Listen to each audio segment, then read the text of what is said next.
Bagaimana Anda melihat ini antara apa namanya sunnah Balawi, kemudian otoritas keagamaan dan juga kontribusi Balawi di Indonesia serta polemik nasab? Kelihatannya ini campur aduk gitu ya. Sampai-sampai UIN yang apa berminat untuk menggelar ini, tetapi sayang saya juga merasa kecewa. Kok bisa dibatalkan? Silakan, Dr. Soleh. Assalamualaikum, Ki Ubaidillah. Saya ya ini sebenarnya saya juga pengen hadir di acara itu. Meski secara judul saya setuju dengan Mas Yusuf, itu judulnya kok kalau istilahnya Ki Ubaidillah itu tidak jamek dan mane itu melebar kemana-mana. Iya, oke. Tapi saya bisa bercerita ini. Jadi baru pada hari-hari ini bahwa hallnya Habib Luar Batang dan Habib Kunjung Kalibata itu beriringan. Dalam tahun-tahun kemarin nggak terjadi itu beriringan, minggu ini dan kemudian minggu depannya. Kemudian kemarin ketika saya pulang itu, saya tidak melihat apakah ada mobilisasi atau gimana, tapi yang jelas itu ada istilahnya itu ibu-ibu majelisan yang dikoordinir oleh salah satu pesantren di Ponorogo itu mengirim sekitar 200-an jamaahnya untuk bertamu ke Habib Syekh. Jadi kalau saya mencoba membandingkan dengan pembatalan acara di UIN dengan mobilisasi serta hall yang beriringan itu, ini sebenarnya Kiai Imad, Gus Abbas dan lain-lain juga harus lebih jernih melihat dinamika. Yaitu pertama. Kemudian yang kedua, ya kita bicara soal sunnah Ba'alawi dulu. Sunnah itu kan kalau dalam bahasa yang bebas terjemahannya adalah ketentuan.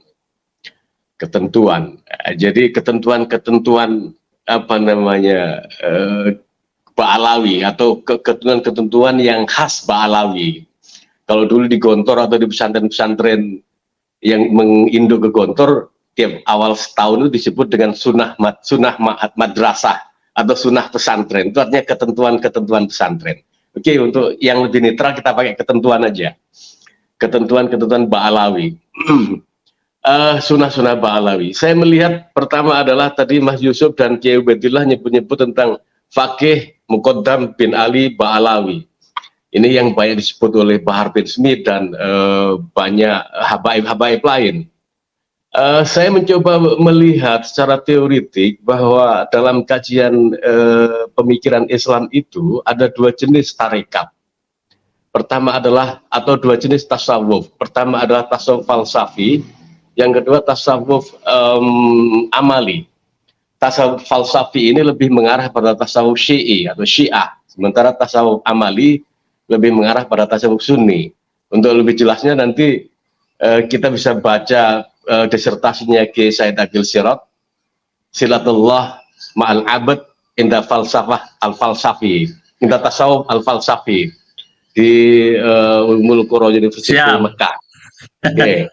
Itu yang kedua. Kemudian yang ketiga, kalau saya menggunakan teori pembagian jenis tasawuf yang falsafi dan amali tadi, atau yang sunni dan syi'i tadi, saya tidak melihat bahwa Ba'alawi ini atau Fakih al-Muqaddam ini masuk dalam dua kelompok yang ada.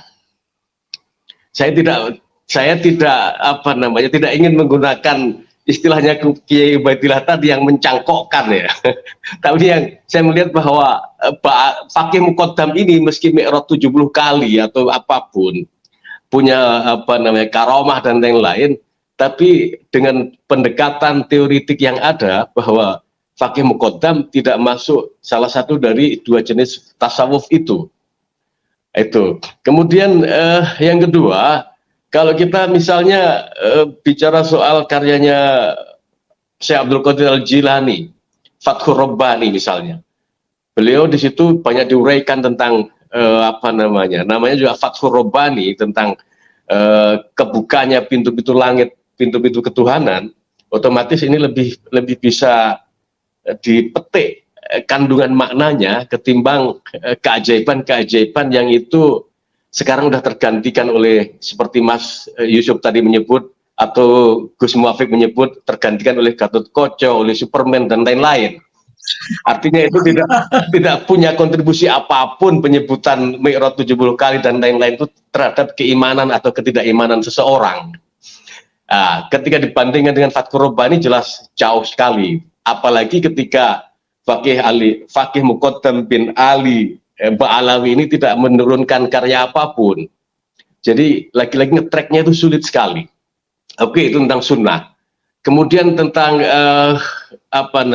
otoritas serta kontribusinya, saya ingin melihat ini dari sudut pandang kajian postkolonial ya sebenarnya. Jadi tadi yang diuraikan oleh Kiai Ubaidillah itu lebih banyak bicara soal postkolonial. Postkolonial itu artinya kalau kita menggunakan pendekatan postkolonial untuk melihat Ba'alawi atau para habaib di Indonesia ini, tidaknya ada 3 pendekatan. Pertama adalah yang disampaikan oleh Edward Said, itu orientalisme, atau yang kedua yang disampaikan oleh Hasan Hanafi, oksidentalisme, atau yang ketiga yang disampaikan oleh Ben Anderson, imagine community, komunitas-komunitas imajiner, komunitas-komunitas bayangan. Kita pakai teori Ben Anderson dulu misalnya. Komunitas bayangan ini adalah komunitas yang membayangkan, ya, ini semua kajian postkolonial. Jadi sisa-sisa kolonialisme itu yang tersisa seperti kita ini, itu biasanya diidentifikasi dengan bentuk teori, kemudian kritik, dan kemudian itu tadi ada komunitas bayangan. Komunitas bayangan itu artinya sisa kolonialisme yang itu bisa jadi kalangan pribumi yang membayangkan dia ingin jadi penjajah. Jadi penjajah itu enak. Baik yang menggunakan pendekatan kekuasaan seperti Belanda atau pendekatan keagamaan seperti kaum Ba'alawi, kaum habaib ini. Di situ Ben Anderson menjelaskan bahwa sejatinya relasi antara imperialisme, antara kolonialisme dengan yang dijajah, dengan kaum penjajah ini, itu memang jomplang sekali. Produksi pengetahuan misalnya, atau produksi kebenaran misalnya, atau produksi keyakinan misalnya, itu 100% menjadi milik kaum penjajah. Sementara yang dijajah, itu mau nggak mau harus menerima citra, kemudian gambaran, dan juga definisi tentang kebenaran itu. Kebenaran apapun, termasuk kebenaran agama. Ini sisa-sisa yang sekarang ini menggejal, yang sekarang masih kuat sekali di kita. Contoh, kemudian yang kedua adalah selain produksi pengetahuan, kemudian relasi status sosial, relasi antar komunitas, relasi antara yang dijajah dan yang menjajah. Kemudian relasi seks. Relasi seks ini yang menjajah kapanpun, dia punya hak untuk mengambil siapapun perempuan yang diinginkan, entah itu milik siapa, untuk diambil dengan atas nama apapun. Jadi ini lagi-lagi ini produk kolonialisme. Makanya saya setuju sekali dengan paparannya Kiai Ubaidillah tadi, dan saya melihat bahwa ini adalah kajian postkolonial. Kajian postkolonial itu adalah mensterilkan atau menghabiskan sisa kolonialisme ini dengan menggunakan pendekatan 3 yang tadi itu. Apakah kita menggunakan oksidentalisme atau orientalisme atau model Ben Anderson.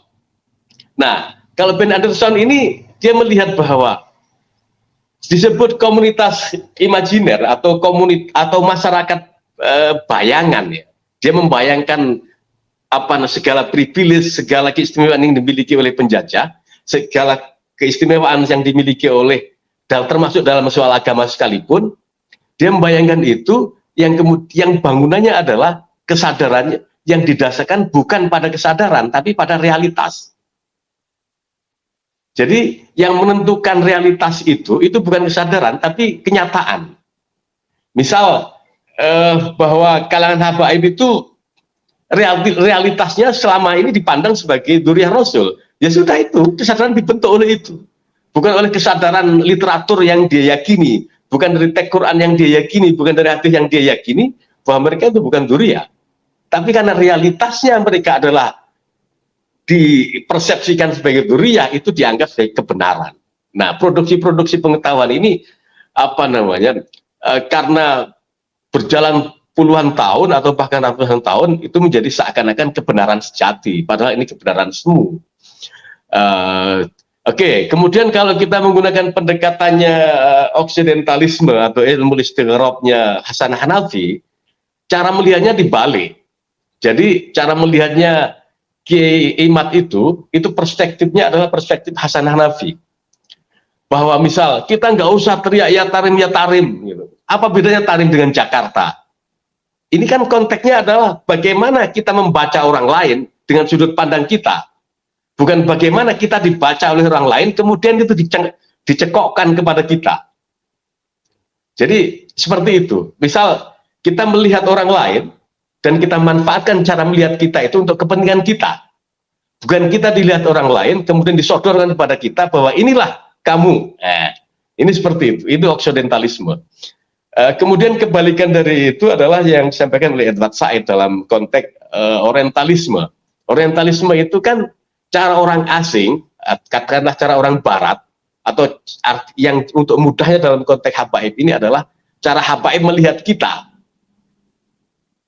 Melihat kita ini artinya bahwa habaib punya kebebasan untuk memproduksi pengetahuan, untuk memproduksi kebenaran, untuk memproduksi dia nasab siapa, dia keturunan siapa, yang kemudian itu harus diyakini, harus dibenarkan, harus diikuti oleh kalangan pribumi. Ini cara pandang orientalisme. Jadi Barat melihat seperti itu, atau habaib melihat kita seperti itu, dan kita harus mengiyakan. Yang kemudian hal ini membentuk komunitas bayangan seperti yang dikatakan oleh Ben Anderson tadi. Sementara begitu dulu, Mas Yusuf. Mungkin agak Dokter Soleh ini. Ya, nah ini menarik gitu, otoritas, maka terbentuk sebuah otoritas. Nah, di sini Anda melihat bahwa peran Kiai Imad itu ingin mendekonstruksi terhadap realitas dan otoritas itu. Nah, mungkin kontekstualitasnya seperti apa nih, Dokter Soleh?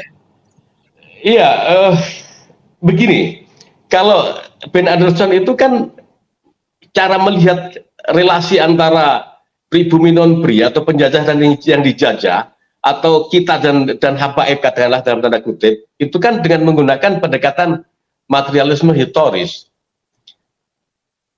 Materialisme historis artinya sejarah itu digerakkan oleh ekonomi, sejarah itu digerakkan oleh kekuasaan, sejarah itu digerakkan oleh kepentingan-kepentingan sifatnya duniawi, termasuk agama sekalipun.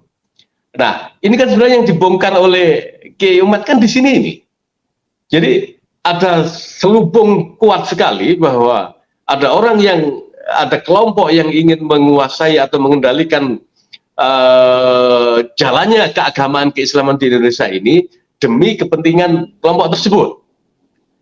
Dan ini tidak cukup dengan dalil-dalil normatif atau dengan tindakan-tindakan atau tausiah semata itu tidak cukup.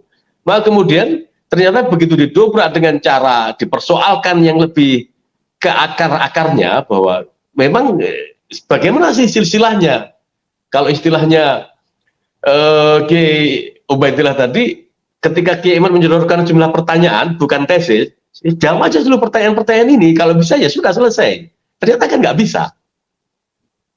Ini kan pendobrakan sebenarnya. Kalau secara teoritik ya itu tadi yang dilakukan oleh Kiai Imad itu adalah kami adalah kami, gitu kan. Kalian adalah kalian, dengan menggunakan ilmu istighraq, dengan menggunakan oksidentalisme tadi. Bahwa kalau itu kan seperti akhir-akhir ini Kiai Imad udah lebih banyak bicara soal nasionalisme. Artinya apa? Artinya tentang habaib ini menurut dia udah selesai. Ketika dia bicara nasionalisme, sama kayak Rifa'ah Rafi atau Tawi, nasionalis Mesir, ketika menyebut bahwa al-Misr lil Misriyin, bahwa Mesir itu bangsa Mesir.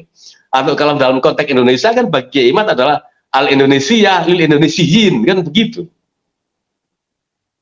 Siap. Oke, Dr. Soleh, praksisnya Anda melihat otoritas keagamaan habaib di Indonesia, katakan 10 tahun atau 20 tahun ini, Anda melihat seperti apa? Gini, kita tahu kan bahwa kita punya ulama besar, namanya Syekh Yusuf Al-Makassari. dia dibuang ke Belanda, ke Afrika Selatan. Oke? Sementara Belanda mengimpor Habib Utsman bin Yahya ke Indonesia sebagai mufti Betawi. Dari dua peristiwa ini kita bisa melihat kan seperti apa sebenarnya dua tokoh ini terhadap kita saat ini. Kita punya ulama yang luar biasa, dikirim ke luar negeri atas nama dibuang. Oke? Sementara kita dipaksa oleh Belanda menerima seorang mufti, menerima orang asing yang kemudian dimuftikan, yang harus dihormati, segala fatwanya harus diikuti, yang menentang adalah menentang negara. Dari sini kan otoritas itu terbentuk oleh kekuasaan lagi-lagi, bahwa definisi tentang otoritas, definisi tentang kebenaran, definisi tentang keyakinan, definisi tentang baik buruk itu adalah diproduksi oleh lagi-lagi dalam konteks orientalisme, oksidentalisme adalah oleh penjajah dan orang yang dibawa oleh penjajah.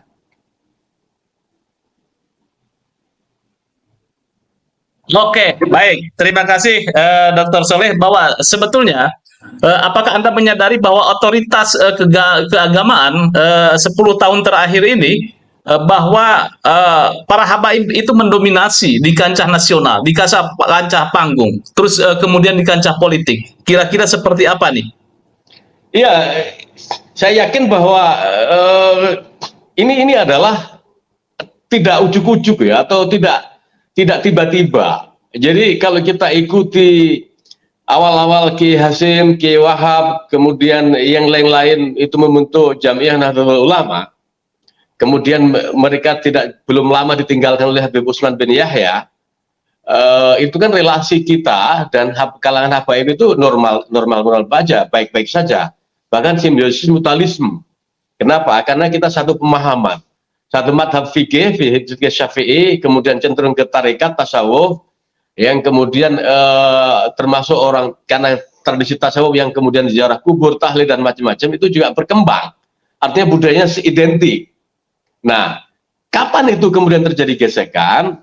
Terjadi gesekan ini kan seiring dengan perjalanan politik yang sampai ke sini. Ketika mereka merasa kuat dari dari sisi ekonomi, politik dan lain-lain, kemudian ya menjadi wajar ketika mereka membayangkan kembali seperti eranya Habib Utsman bin Yahya jadi mufti, kemudian jadi warga negara kelas 1, kan bisa saja seperti itu. Kemudian dengan melakukan sekian prestasi yang disampaikan, misal soal lambang Garuda, soal merah putih, soal Imam Bonjol, soal macam-macam itu, dan seakan-akan termasuk soal NU. Belakangan kan soal NU ternyata ada ya gitu kan. Nah ini kan berarti memang harus ada ketegasan dari kita untuk menjaga ini semua dalam konteks adalah inilah sejarah Republik ini, kan seperti itu. Jadi tidak mungkin pembelokan itu tanpa diikuti oleh hal-hal yang sifatnya politis. Baik.